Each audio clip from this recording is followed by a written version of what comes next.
and welcome to episode 2 of Yelling from the Bench.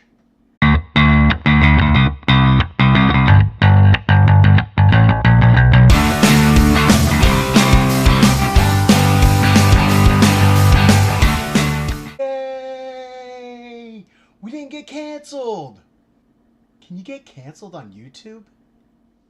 The NBA Draft Lottery was this past Tuesday, and the New Orleans Pelicans will receive the number 1 pick. The NBA Draft Lottery looks more like they're going to pick Miss USA rather than the number 1 pick for the NBA Draft.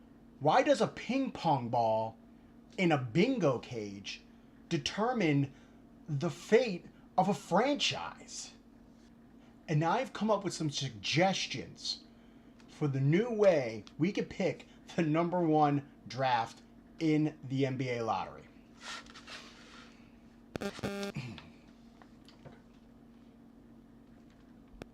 See who can rip open a plastic from the CD first.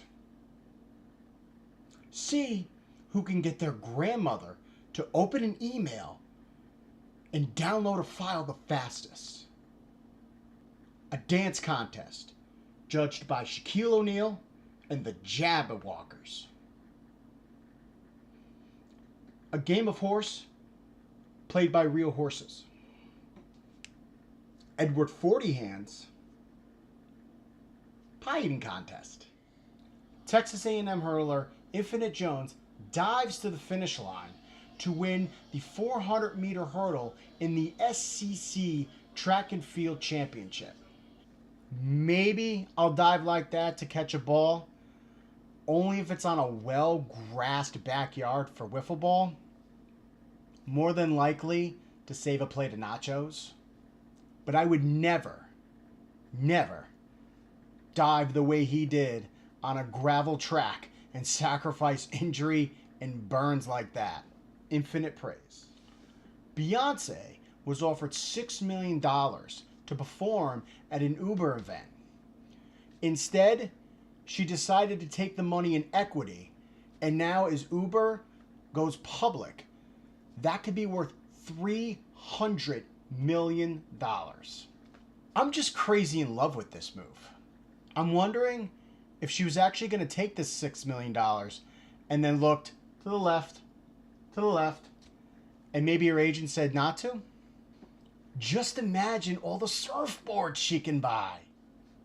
Packers quarterback Aaron Rodgers was featured on this week's episode of Game of Thrones. No spoilers, don't worry. But if this episode wasn't a depiction of the Packers 2019 season, I have no idea what is. Aaron Rodgers had an easier time running through King's Landing than he did at any point running through a defense this year. And as you could see, he received a less harsh punishment. And that was Yelling from the Bench, brought to you by the Scorecrow.